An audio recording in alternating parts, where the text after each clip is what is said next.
This week at the World Cup of Softball, it's been all about standout performances.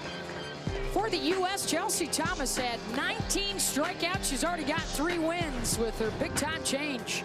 Kaylani Ricketts using the crop duster, the drop curve, to get the job done against Canada. At the plate, Val Arioto, 3 home runs and 7 ribbies thus far. Even the rookies are getting in on the deal. Sam Fisher and Amanda Chittister both going deep. It's the championship game tonight, USA, Australia, and the World Cup of Softball.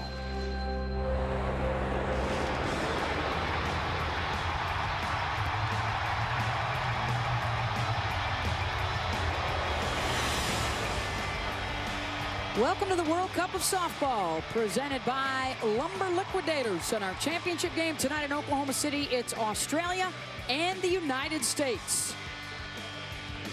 Focus on each minute opportunity.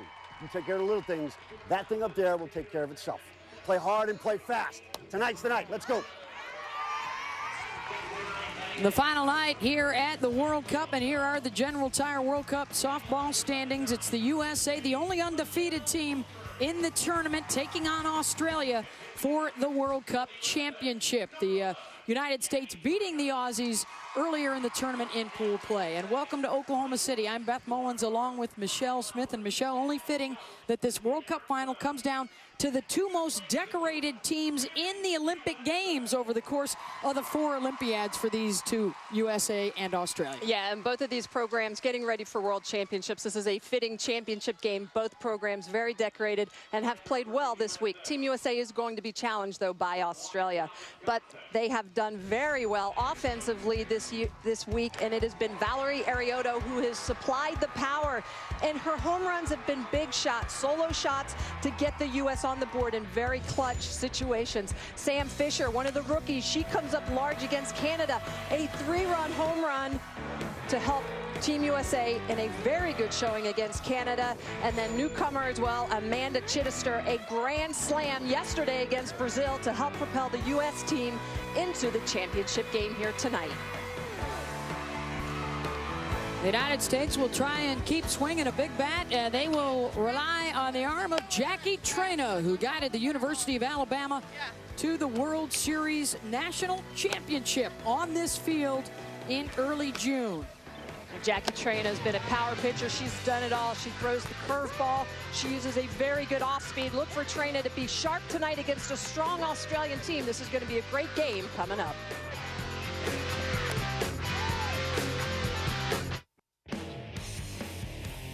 This presentation of the 2012 World Cup of Softball, presented by Lumber Liquidators, is brought to you by Lumber Liquidators, hardwood floors for less. By General Tire, anywhere is possible.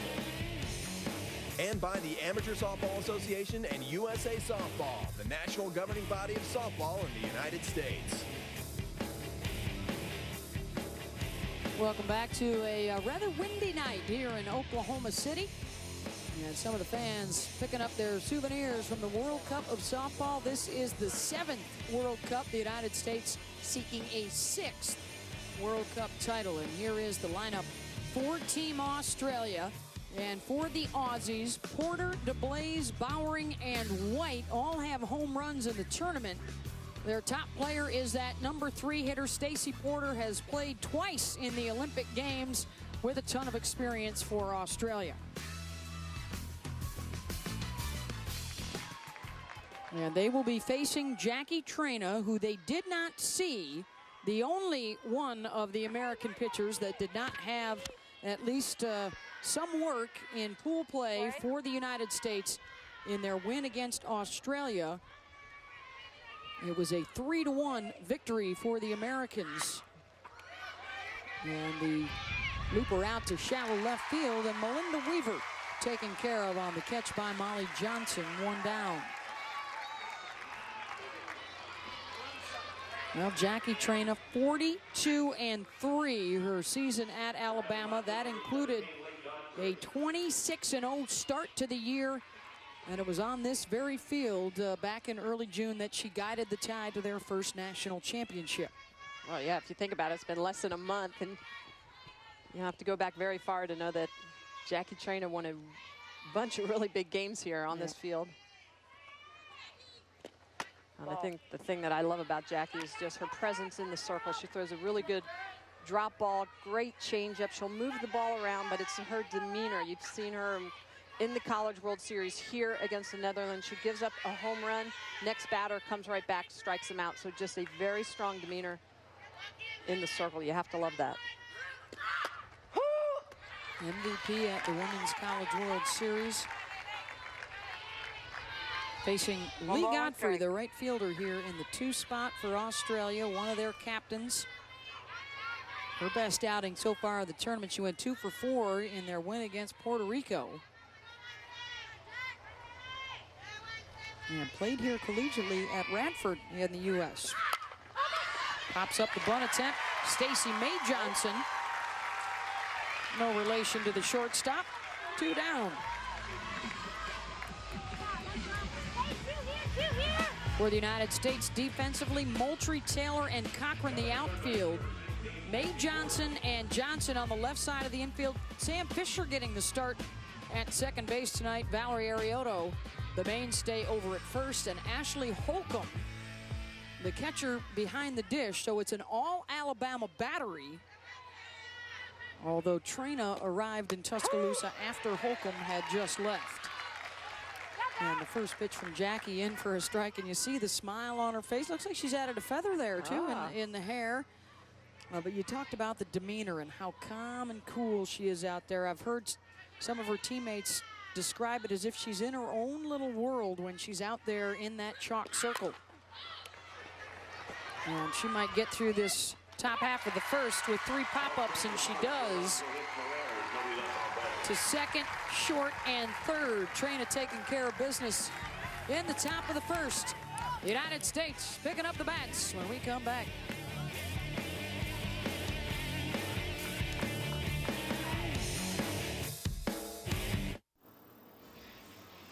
Well, the National Softball Hall of Fame and Museum here on the Hall of Fame Stadium Complex. And the World Cup of Softball now in its 7th year. Japan winning the first one back in 2005. The United States has won each of the last 5 of those,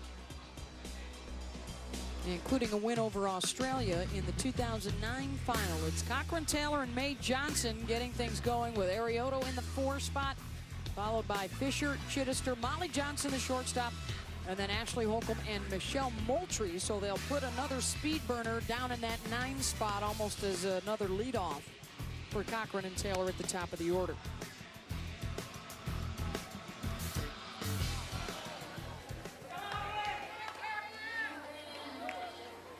Caitlin Cochran out of Arizona State University will step in to face Vanessa Stokes.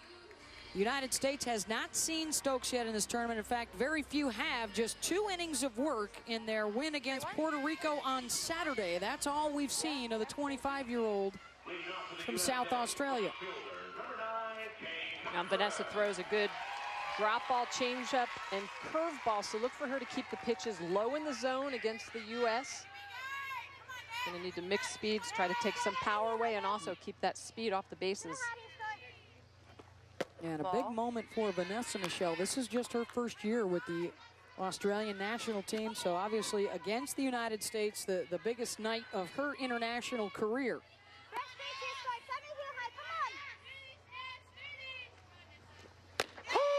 I spoke with her a little bit before the game, and you could tell she had a little bit of nerves kicking in there while she was warming up, but excited for the opportunity and excited to be on this Australian team here in the championship game, getting the call as well as working toward that World Championship later on in the month.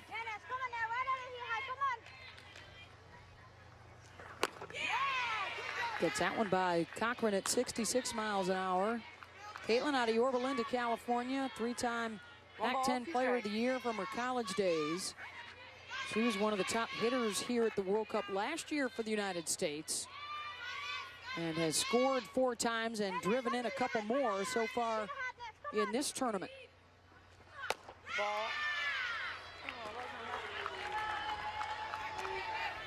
Stokes with that drop ball in the outside corner, attacking Katie Cochran low and outside.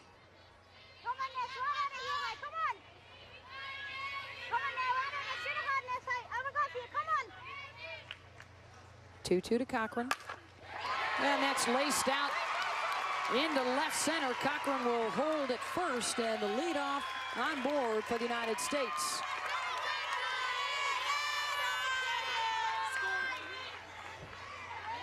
The Lumber Liquidators defense for the Aussies: Weaver, Long Dropper, and Godfrey in the outfield. Porter, Warwick, DeBlaze, and Bowering around the infield. And Stokes pitching to Belinda White tonight. For the Aussies, one of the traditional powers in international softball. Of course, it's been long dominated by the United States. Japan has the only other gold medal. China got the silver medal back in '96, and then the Aussies actually have 4 medals themselves from Olympic play: a silver in '04 and bronzes in '96, 2000, and 2008. So these are the 2 highly decorated international squads. As Rhea Taylor steps in with 1 on board.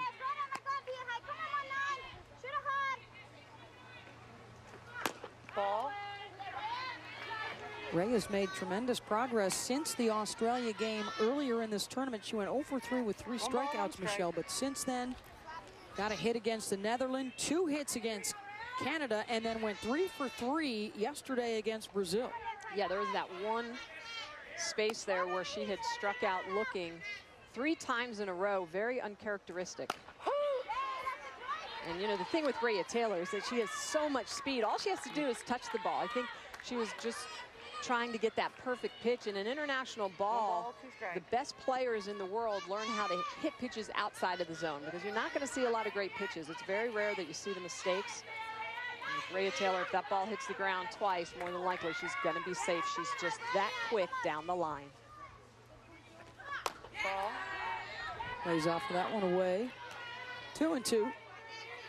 Taylor started collegiately at the University of Missouri, where she was a 3-time All-American. 2 balls, 2 strikes. And helped the Tigers become regulars at the Women's College World Series.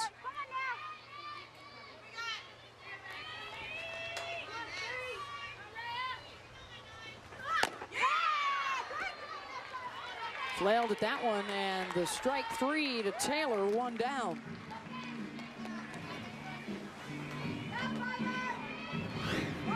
See Rhea Taylor, look at the split grip of their hands, but that drop down and outside on the corner. Taylor just unable to catch up to that pitch. It's probably a ball. But again, we talk about the fact you need to be able to go get pitches outside of the zone and just put them in play, especially in that number 2 spot with a runner at first. Ball. Now the elder statesman for Team USA, the 28-year-old out of Reno, Nevada, Stacey Mae Johnson, an assistant coach at her alma mater, the University of Iowa. Stacey's hitting .333 in the tournament, has driven in a run. Ball. Time. Belinda White's going to go out and talk to Stokes. You hear the home plate umpire, Sue Sawyer. She's wearing the microphone for us today. Ron Hewison, Mike Latona, and Peter Kluzinski, the other umpires. 2 balls, no strikes. Excuse me.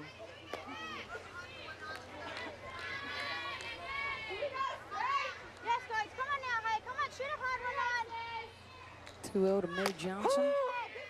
Well, you hear a lot of chatter, a lot of encouragement from the catcher, Belinda White, with the youngster Stokes in the circle. 2 balls, 1 strike.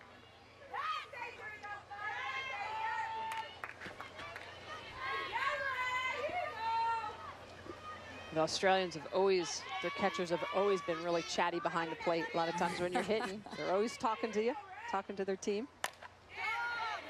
Joyce Lester, one of their great catchers back in the '96 Olympic Games. And then I actually played against her professionally in Japan, and she went on to coach in Japan. And she's also worked with the Australian teams. I tell you what, she was one of the most vocal catchers I've ever played against. And she was actually very funny as well. So just a great athlete behind the plate. But that kind of seems to be the theme with a lot of those Australian catchers behind the dish. 2-2 to Mae Johnson. And goes opposite. Just does elude Cochran, running from first to second. So a couple on board for the United States.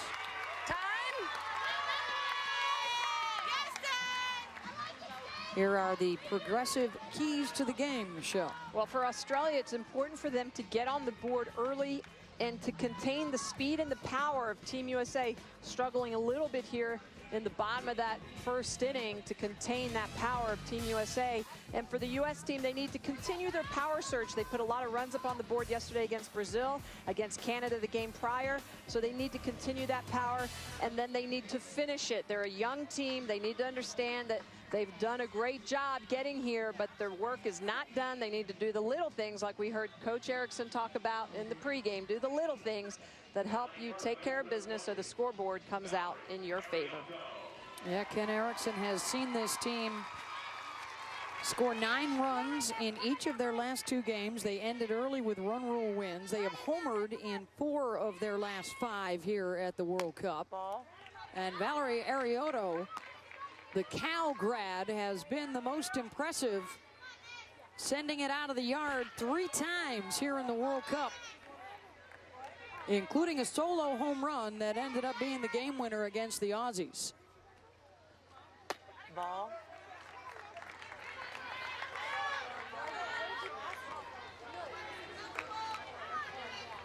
All-American and Pac-12 Player of the Year. She was one of the 3 finalists for National Player of the Year honors that went to her USA teammate Kaylani Ricketts. Could get a good pitch here at 2-0. Slices right by it. 65 miles an hour from Stokes. 2 balls, 1 strike. Stokes is throwing in that sweet spot of about the mid-60s where you typically get a lot of good movement.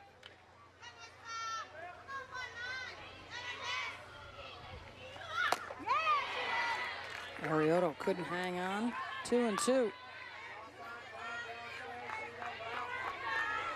Saw it just a shade too late, rising out of the zone. Katie Cochran out at second base. You can see her at times trying to help out Val Arioto where the pitch location is.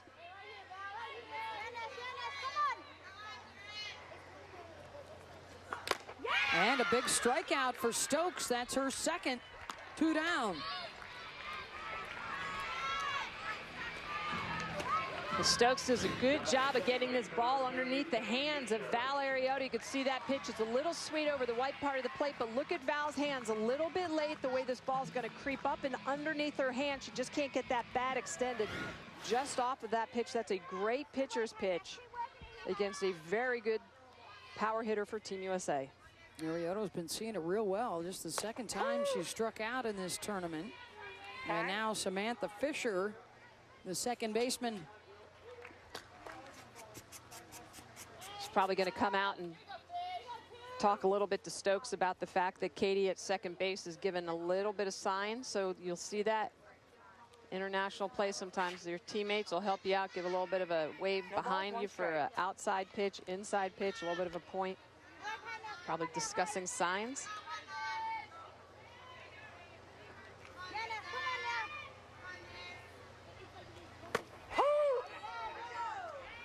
Called strike to Fisher, 0-2. Sam out of Simi Valley, California, just graduated from Loyola Marymount after leading the country in hitting with a .492 batting average in her last year of college ball.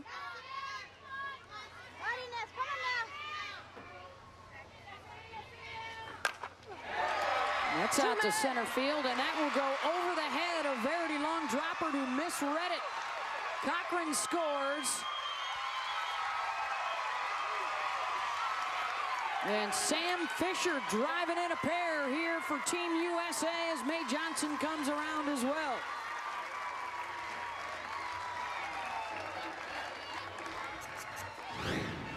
Sam Fisher gets a pitch up in the zone. It's a ball. It's a nice pitch, but Fisher just slams that ball into the outfield. Look at the way she keeps her hands high. She goes from high to higher and just gets that ball out on the green. And Long Dropper, you could see the way that she just misreads that ball a little bit. Remember, the wind is blowing out. It's a windy evening here, and I think that ball just sailed a little bit more. She should have retreated on it. Instead, she hesitated, came in a little bit. That little bit of a hesitation is enough for that ball to get over her glove. That's a huge hit for Team USA to get on the board early. Sam Fisher in her international debut for the United States this week. now with 6 RBI. Picking up a couple more here in the bottom of the first, and it's Amanda Chittister in her last at-bat yesterday afternoon, a grand slam against Brazil to secure the win for the United States.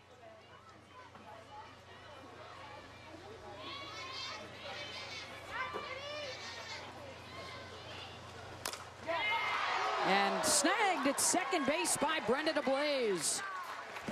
A wicked shot by Chittister, but DeBlaze in the right place at the right time.